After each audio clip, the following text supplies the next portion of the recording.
Survivors of a clergy sex abuse cover-up say they feel more empowered tonight. A bankruptcy judge today threw out multi-million-dollar settlements between the victims and the Archdiocese of St. Paul and Minneapolis. He sent them all back to the negotiation table to reach a new deal. Susan Elizabeth Littlefield is here to explain just the implications of today's decision. Susan Elizabeth. Yes, this was a big deal for the parties involved here. The original settlements, they were for tens of millions of dollars, but a judge says all parties were not represented in those original negotiations. He thinks that the perpetrators and the parishes are not being held accountable at all, and that all parties should have a bigger voice. News that was very well received by the hundreds of priest abuse victims.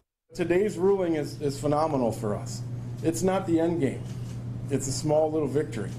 It's a small victory because over 400 of us made our voices heard. That's what's important here. If Jim Keenan looks familiar, you may have heard his story before. He's an advocate for church abuse survivors, telling his own story over and over. My parents never once questioned their son at 13 hanging out with a priest. In fact, they boast about it. Today, he, along with his attorneys and fellow survivors, rejoiced after finding out they will get a chance to have more of a voice and renegotiate a settlement with the Archdiocese and parishes.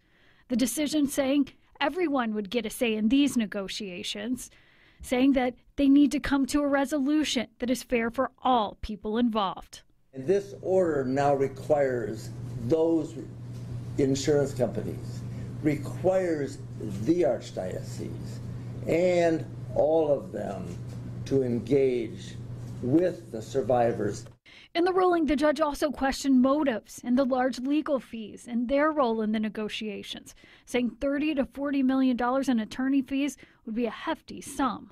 I would like to just say, I think they're worth their weight in gold because they are the people who are getting us where we need to be.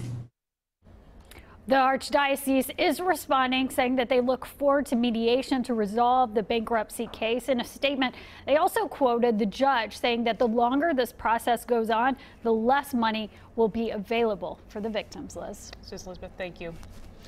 The abuse scandal grabbed headlines back in 2013 when a church whistleblower quit her job and went to police. 2 years later, the Archdiocese filed for bankruptcy and put properties up for sale. The state then criminally charged the church, and Archbishop John Nienstead resigned.